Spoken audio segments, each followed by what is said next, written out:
Let's go to this week's Sunday Nighter, which will be live betting right here, and I can't wait to host that show. 8:20 p.m. Eastern. Miami Dolphins 8-4, 3-3 on the road. LA Chargers 6-6, 2-3 at home. We're at SoFi in Inglewood, California. Start with the line history for this Sunday Nighter. Here we go. This opened up with the Chargers plus 2.5. They're now plus 3. That's at Pinnacle. We go to Bet365 that opened this up last week. They had it at Chargers minus 1. Now Chargers are plus 3. Chargers did not look good in that loss to the Raiders. Total opened up at 51.5, is now at 52. Go over to the cash flow here for this one. And we have, as I said earlier, the two teams with the most implied line value on the board were the Lions and the Dolphins. 5,373 tickets in, 75% of the tickets, 84% of the cash on the Dolphins. 60% of tickets on the over. We don't know where the cash is. Harold Williams leaning to the over. Mike liking the Dolphins here. Randy Mitchell says he's the moron that bet the Chargers plus 3. I mean, I don't think that's a bad number, but that plus 3 is even money. I can understand what you were trying to do. And let's break this down here. Dolphins coming off that ugly 33-17 loss at San Francisco.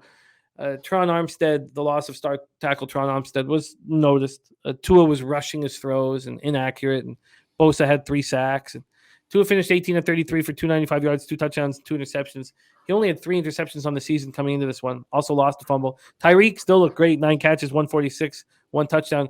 Sherfield caught that 75-yard touchdown pass. The Dolphins ran the ball 8 times for 33 yards. They had 2 big plays, but they couldn't get the job done when they needed to. 0 for 7 on third down, 14 first downs, 308 total yards. And the Dolphins defense put a lot of pressure on Purdy, but he's handled it well.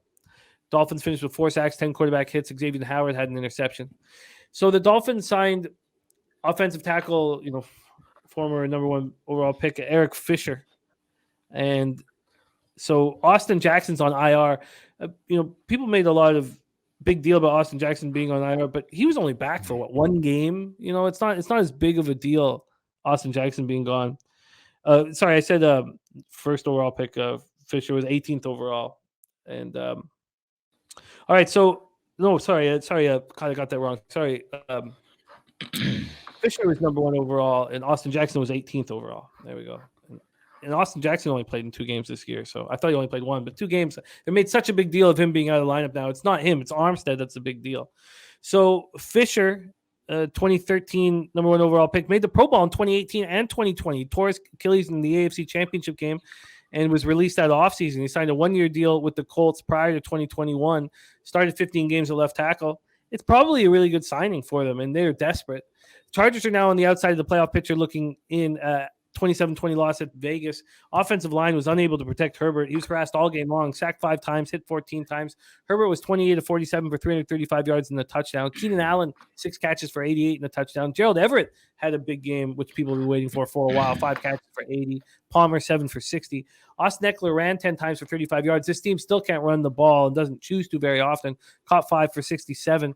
They held the Raiders to 3 for 10 on third down, but they couldn't get pressure on Carr. 0 sacks, 2 quarterback hits, and then they lose Sebastian Joseph Day to a right knee injury late in the game. He's still getting tests on his knee. It's his right knee, but they believe he avoided a major injury. He's not going to be in the lineup this week. And Joey Bosa is not close to returning from his groin injury. He was expected to miss 8 to 10 weeks. He got hurt at the end of September, so he's not coming back. Kyle Van Noy has been playing outside linebacker, and Kenneth Murray and Drew Tranquil have been in the middle. Chris Rumpf came back from a knee injury, and he's been getting pass rushing opportunities, but it's ugly. This defense is not good. Take it away for us here, Andy. Dolphins, Chargers. Yeah, and as the chat did confirm, this is a spot where the Dolphins did what the 49ers do when they go east and play 2 games. They did stay on the West Coast, so good job by the chat confirming that. That's probably the smart move. Like, it's a long flight back, and you can I think some of these teams treat it as like a fun, like, team building, just get the guys together, go golf or go have some fun while you're, between practices, because nobody's going home and like spending time with their family. Just do you want to do something with the team, or do you want to go sit in the hotel for a week? So should be good for this team. They've done this before in 2016. They did a back-to-back, stayed out there. They won both games. I don't know. I lean Dolphins. Haven't played this. I don't trust the Chargers as far as I can throw them, and they are really getting beat up all over the field as per usual. This total is probably a bit high, so I lean under, lean Dolphins, but no conviction on that Dolphins play. I just think this is a much better team than what we saw in that second half versus the 49ers defense, but more of a play to this under.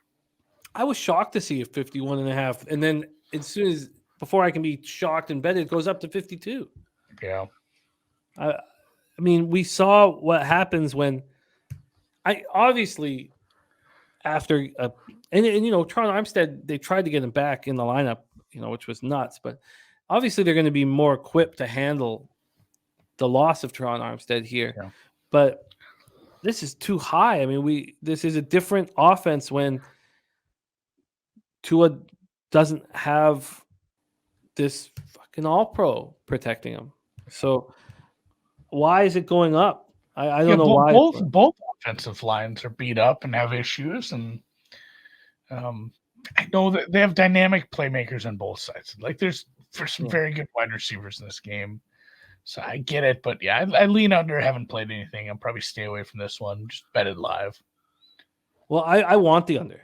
I want the under, but I'm gonna just keep an eye on it and wait for it to go. I'd like to have the 52 in my pocket before. There's 52.5 out there now. You'd pay 115 to the under, but it's still ticking up. Like I think you can wait. I don't think you need to be hurrying up to bet this under. I would like to have it in my pocket before we do the live bet cast. I'd like to have the under 52.5 in my pocket.